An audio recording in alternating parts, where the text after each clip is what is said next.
Hello everyone, and welcome to a full breakdown of my Snowdon winter ascent. This guide can also be used for summer ascents, however the kit might vary depending on the time that you go up. I myself went up in November, so it was quite chilly, quite snowy, so I had to use different kit to if you were to use it in the summer. In this video I'll cover everything from arriving at Penny Pass car park all the way to the descent at the end.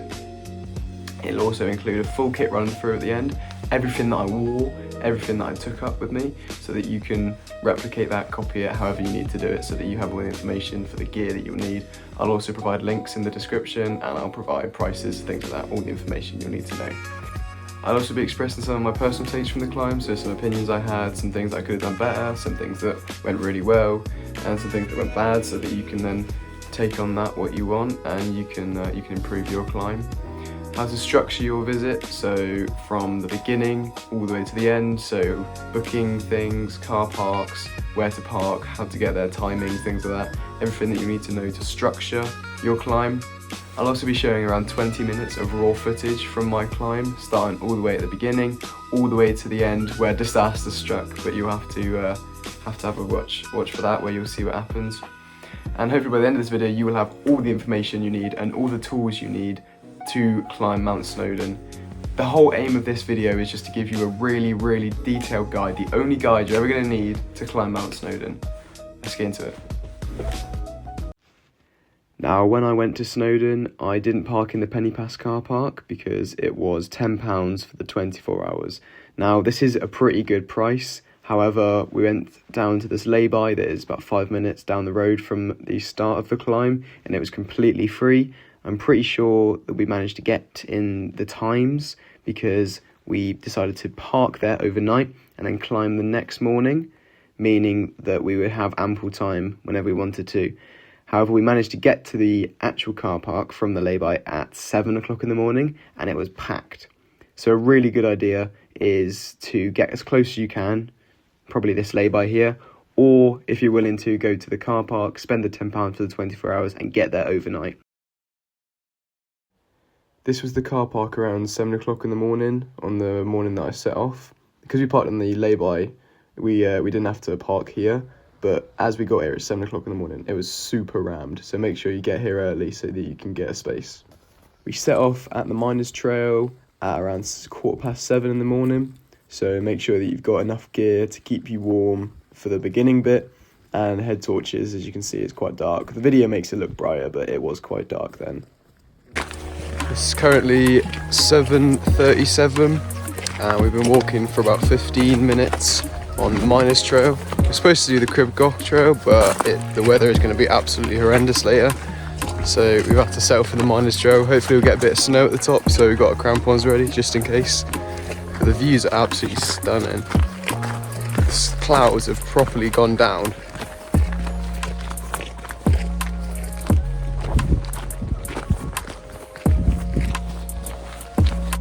So we've made it about 400 metres up. We've made it to the first lake, the Lyn Lidor, on the Miners track. There's about 3 lakes along the Miners track that you can reach. So we made it to the first one. It looks absolutely freezing, really lovely for a dip if it wasn't so cold.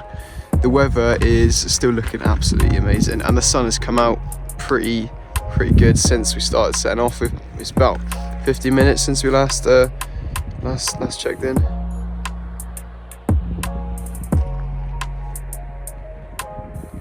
I'm pretty sure that right there might be Snowdon, seeing as it's the only one that's above the clouds. That one there. The weather's come in quite a lot now. It's catfished us a bit. It's gone down this huge trail. It's starting to get a bit wet, a bit windy. We've got the rest of this to go. Big trail, big mountain. We've been walking for an hour now, and we made it to the top river that you see at the bottom. That was the lake, that's the Nifilululu lake. And the river is kind of quieted down a bit on this ledge. It's such a good sight. And then Snowdon's up there. It's got a bit of a trek left.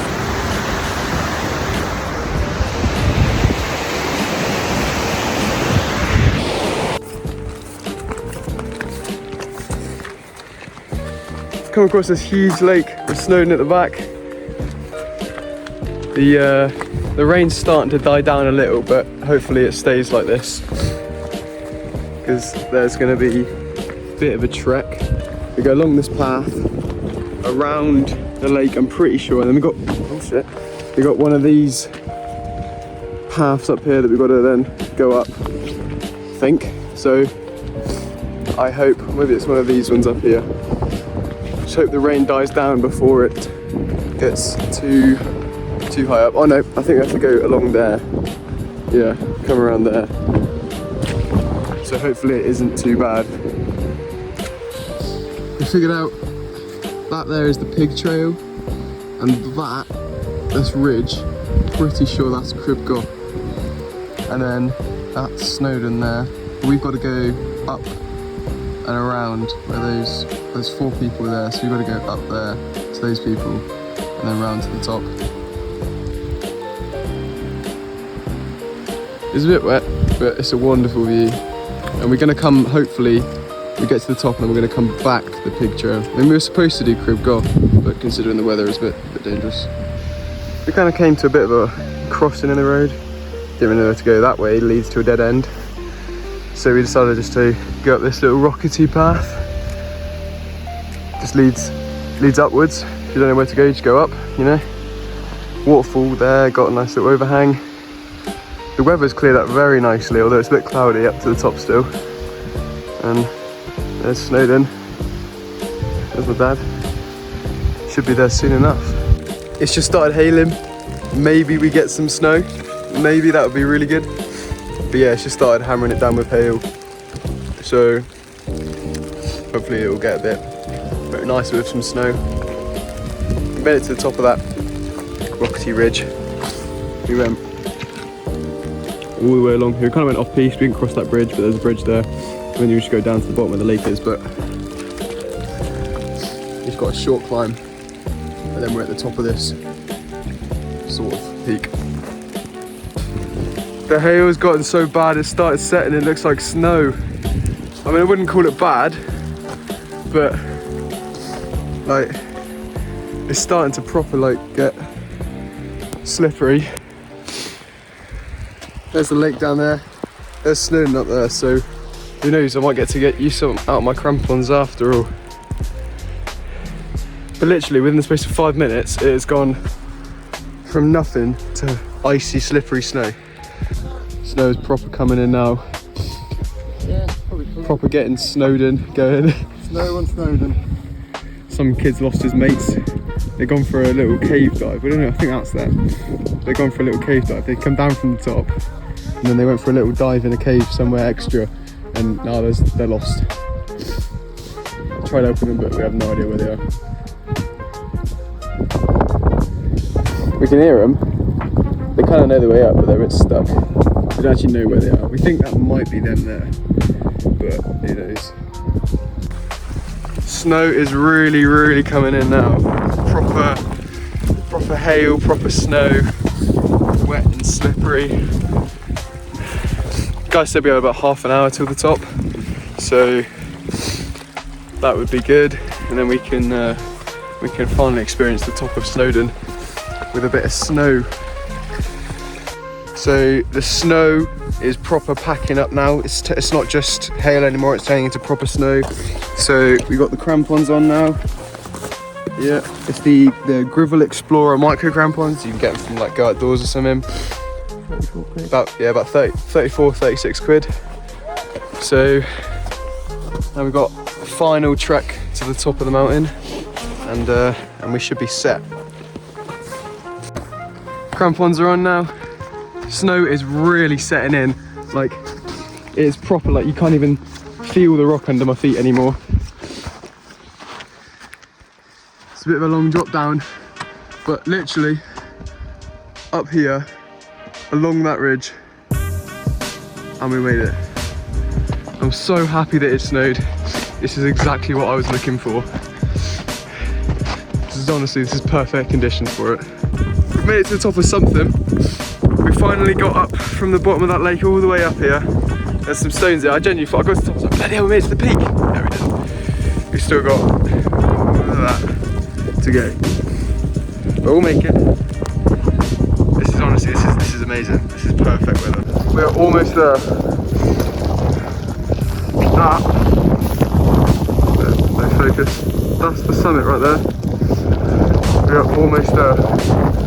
We've overtaken a couple people. I'm gonna get up there, obviously get my summit selfie, and then get back down because it's lovely weather, but you don't want to be up here too long. You don't need to hang around. We're almost at the top now. The snow is packing. It is honestly like, these crampons are coming in handy. Some people are coming down here and they've just got like sticks, or some people haven't even got sticks, and I have no idea how they're making it, because it would just be slippery as hell otherwise. Like, we're walking along the train track, but obviously I haven't taken the train up. That'd be cheating. But we got a bit of a scramble leading to the top. That'll be it. So we're at the summit push now. Might be like a 5 minute, 2 minute maybe. And then we're there. We finally made it to the top. Couple steps, and then we'll be at the marker. There's the train station. Oh man, it's been a trek, especially in the snow, but glad I did it. Now we have just got to get back down. We're gonna hopefully still go the pig trail, but we'll see if it's actually, you can see the trail. This is it. We made it. God, I'm glad there wasn't a queue. That's why we came in the winter. That's a good idea. But yeah, we finally made it on Snowdon in the snow with no visibility whatsoever. The weather has cleared up a lot. The fog is definitely gone. We can see all around now. We can see where we were before. If you look hard enough, you can see people coming up there. But yeah, we should be down there pretty soon. Hopefully get up the pig track, get things going. So we're making our way down now.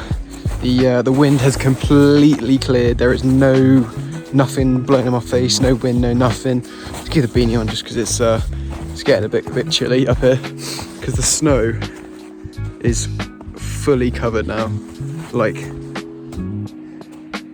is really up there, and up at the top it's super snowy as well. But we've got to trek down, and then we'll come across the pig path. I think we summited just at the right time, because there's loads of people who've just gone up. We've just had about 10 people pass us. It is not good for anyone that's up there right now. So I think we managed to get to the top at the right time.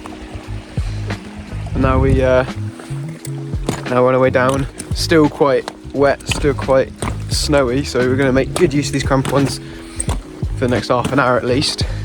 Probably won't end up taking them off. But we came across some people there wearing Nike trainers, and some people were there like us in crampons. Someone walked past an ice axe, so I don't know where they're expecting to go. But yeah, we come across a bunch of army guys as well, doing some sort of expedition challenge. It's crazy the kind of people you meet on these sorts of things. But yeah, we've just got to some steps, had a bit of a scramble, and now we're almost down to the bit where Matey lost his friend. We made it a bit further down now, and we're so far down now, you can see where the snow and the grass stops. Like, we're gonna have to take these crampons off when we get down there, because it's literally it's right there. It just stops. It's crazy how it just the ice and the snow just suddenly has a ridge, just cuts off. And it's nice and sunny down there actually. You can see the sun blaring through, but we're in the clouds, so you won't be able to see anything. But it is a beautiful view. We've been walking for quite a while now. There's some birds. Wait, I just missed them. There were some birds nested. Missing. There were some birds. They were just chilling, which I thought was pretty cool because I haven't seen any wildlife up here. Actually, like genuinely no wildlife. There's a lot of snow, but we're moving we're moving from the snow into like a grass area. So I think we're going low enough now where the snow's starting to melt, or it's just not setting. So we're transferring through there. There's a nice little lake down there. I might want to go have a look at that. That looks pretty interesting. But yeah, we're back at a familiar spot now. Snowdon's up there. So yeah, we should be en route to being back soon. I'm pretty sure we're coming across where the pig route and the minor route meet. So we'll be able to cross over to the pig route and have a little catch a look at how the pig route is compared to the minor route. So you've made it onto the pig track now, and it's looking pretty good. There's quite a few people. We've just passed about 10 people that have made their way up it. So if they can go up it, then we can definitely go down it, especially with our crampons on. We're probably gonna have to take them off soon anyway because the snow's faltering out quite a lot. So that's where it starts faltering, and we're in the no snow zone soon. But it's really clearing up near the top, around like that area there. It's starting to clear up a bit more. So maybe once we get a bit further on, we'll be able to actually see the mountain in all its glory. But yeah, we've got a path that wiggles around and loops around. Oh, you can't see. Loops around there. That's where it crosses over into the grassy area. But for now, we just gotta keep moving. Made it a bit further now. Gone past some waterfalls, gone past a lot of people, gone past a little bit of a scrambly rock area. So we're properly on the pig track now. Look at all this. This is a proper bit of a scramble. I think we have to go up, actually, up that way. But there's some people over there with the Union Jack, and we've got a lovely view. We're going into the green bit now, and then hopefully we'll make it over that ridge pretty soon, and then we should be able to see the car park from up there. Yeah, so lovely lake down there. Snowdon's still covered, and we've just exited the snow zone. So this bit here is the This bit here is the miners trail that loops around, and then you come up there to there, and then it leads to the pig trail which goes on. So we're on the pig trail, which comes around here, goes up there, all the way over and to the top. So this is the miners trail. It wraps around and goes down. But yeah, that's the miners trail down there, and we're just up here on the pig trail, and leads all the way to the top of Snowdon. It's 11:30 right now. I'm on our way back, and there is about 15-16 people along the pig trail here, and then there's more down there at the miners trail. So if you're planning on getting up here, get up here early. We left at about 7 o'clock, 7:15 I think it was we left, and we made it up there, and it was pretty empty on the way up and pretty empty on the way back. We just got to outrun these people. So we made it to the ridge. It's a bit of a scramble, so the later end of the pig path where we're at now, there's a bit of a scramble coming down along this area and along there, but nothing too difficult. I'm doing it in my Akus, my walking boots, so you're not going to need anything too fancy for that. And yeah, once you get to the ridge, the snow is gone now. There's pretty much died out for us here. It's just wet and rocky and slippery. So yeah, we got a little bit left to go. Hopefully the sun comes out. Yeah, and if you look, where is it? There, that's the miners trail. That's the miners trail. So that where is it? There it is. It loops around, all the way around. Along there. So yeah, we should be back pretty soon. We've done about 9.5 kilometers so far. Done like an elevation gain, but it's all the way to the top, so about 1,000 meters. But yeah, you're not going to need much food-wise. I've just been snacking on some jelly babies, and that's it. We should be there pretty soon. So we've just gone through this little crack area here. So it's a bit of a sloping, slippery bit, but there's a crack down the middle that you have to kind of edge your way through. I wouldn't recommend going on the rocks. It's quite slippery unless you've got like super slip boots on or something. But this is so far as the first sort of interesting bit we come across that's not a scramble. Minus path still down there. What it does is continue up here over these rocks, and then there's a person right there that we have to reach. But right now we just crossed this this kind of flat ledge with water going down it, so just be careful crossing that one, and it leads over to another false peak. So this here is the pig path. That's the miner's path that leads to that waterfall that we crossed earlier, and there's the huge lake that we crossed. Pig path continues up this way over to, unfocus, over to that ridge there. But yeah, that's the miner's path.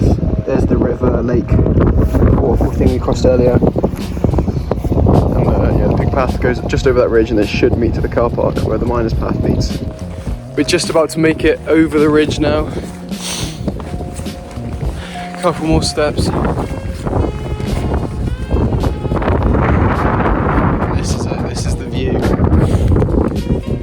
It's amazing. We've just, to be fair, the past since that slippery bit, there's been nothing of issue, no scrambling, no, just a bit of a path. To be fair, come across a couple of people, but nothing too difficult. It's pretty similar to the miner's path, just higher up with a bit more scrambles. So it's not one that you would necessarily struggle at unless the weather is particularly horrendous. But yeah, made it over the hill. Another lake. Beautiful view. The rain is proper picked up, like it's hailing now, so it's just making it a lot more difficult to descend. But we've come to more of like a scrambly downhill bit, so this is the last sort of section that you have to kind of go through, one of the last for the final push. So if you're coming up it, then it's going to be a bit more of a trickier climb than I'm going down it. But it's just more of like a scramble rock climb kind of sort of situation. But if you look over there, that building right there is, you can't really see it because of the fog, but that's the car park and the pub that's next to it. So we are not far at all. We can see the main road and we can see the pub. So we're almost there. But I hope the weather clears up a little bit from this hail, because it's not very fun having to go down it. I feel bad for those having to go up it. So we're on the pig path still, and the scramble is pretty technical. Not technical, but it takes a lot of thinking to find the right path to do it. But the rain and the hail is disaster struck. My camera died. But I'm going to do my best to describe the rest of the trip for you. It wasn't too far left, but I will make sure that you can get the full experience of this trip. So when my camera died, it was around here, around this point on the pig track. This here is where the gate is that separates the two lines going left and right. If you follow the trail down, it's more of a downhill rocky path. There's not much of a scramble. But around here, around this area here, or around here, there is a couple rocks that you have to climb over, and there's a bit of a boggy area, so make sure you've got gaiters or some good boots and some thick ankles when you climb over that. And then the pig track just leads down. It's a really simple trail all the way back to Penny Pass car park. And there's a trail, it comes right in. That's where the miners trail starts, right there. And this is where the pig track finishes. So the rest of the trip wasn't too difficult. The app I'm using here is called Whimper. It's my favourite app. I always use it whenever I go climbing or hiking. It has pretty much every route you could imagine anywhere. I don't know how they do it, but it's got pretty much every route ever. So I used this as I was going up to make sure I was following the right track. See, it's got all the off routes, it's got every main route, and it's got all the peaks labelled, like Snowdon there. So it shows exactly where it is, and the summit train and the visitor centre. It's got all the information you're going to need when you need to do climbing. So I heavily suggest you download this app called Whimper. Whympper. Pretty sure that's how you spell it. But yeah, that was the rest of the trip for the Snowdon climb after my camera died. So now I'm going to go over the different kit that I used throughout the climb. I'll be working my way from the top all the way to the bottom, starting at my beanie, hats, things like that, all the way down to the boots that I used. So to begin with, what I had on my head is I had a regular beanie. This one is an Arc'teryx, so I had my Arc'teryx beanie on. This was the one that I used for most of the trip. I also had another beanie, which is just a brand beanie that I got from a separate shop. But any beanie will do the trick as long as it's nice and warm, but I would recommend using Arc'teryx as they're a known brand for mountaineering. It keeps your head nice and warm and it can keep your ears warm, which is definitely a big bonus for me as I was up there, as my ears were getting very cold. I also have my hat. This is the hat that I wear most of the time whenever I'm out. It's just a Fox hat. It's a Fox mountain biking hat. It's an old one that I used to have.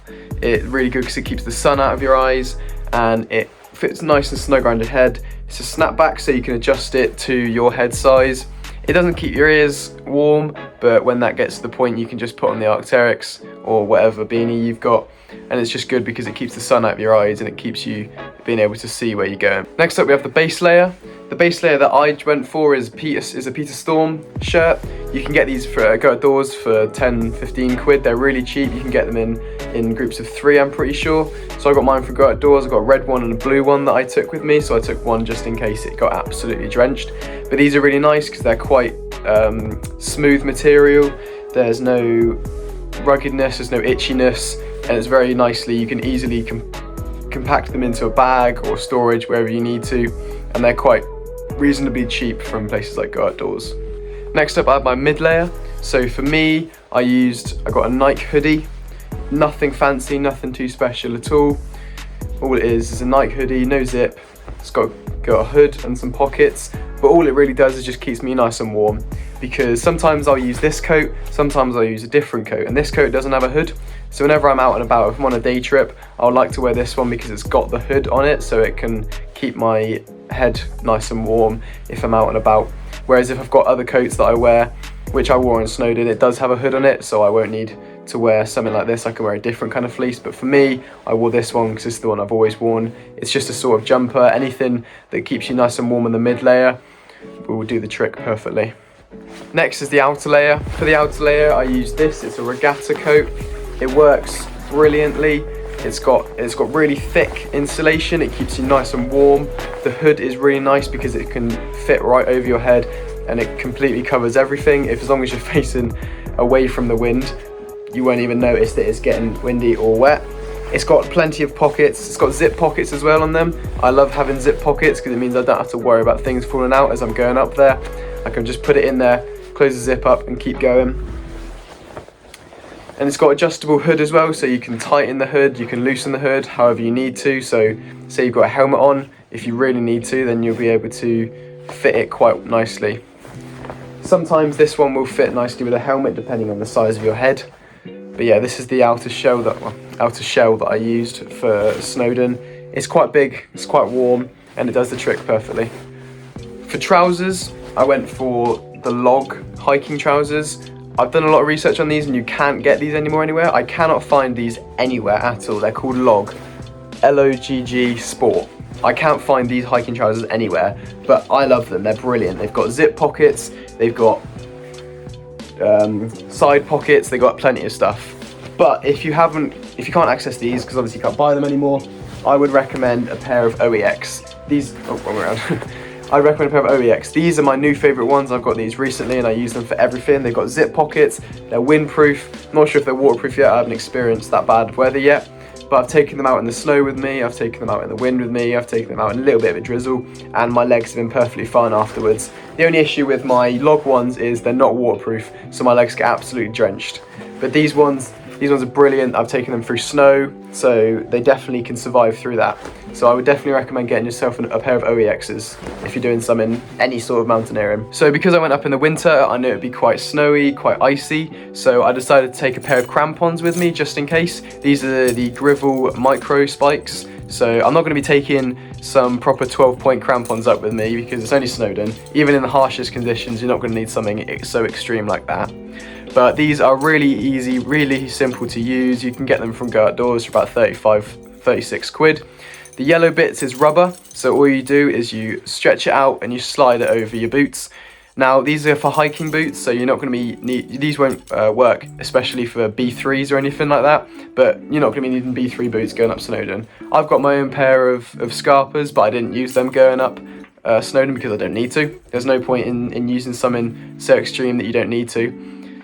But yeah, these are really handy. They definitely came in helpful at the top. Near the end, you would have seen that in the raw footage. But these were very handy and made a lot of people jealous as they saw us coming down with these on. We had a lot of stare, a lot of looks, and a lot of people asking us about them. Thank you so much for making it to the end of the video. I really hope this has been helpful enough for you to complete a summit of Mount Snowdon in summer, autumn, winter, or spring, however you're doing it. Please make sure you check out my other socials, my Instagram, TikTok and Facebook, all by the same name, Mountain Mesa, to keep an update on my journey to being a mountaineer. I'm also summiting Mont Blanc this July for charity, so if you keep in touch with my socials, you'll be able to see all the updates, everything about that, how to donate to the charity, and everything that's going on within my mountaineering journey. Thank you so much.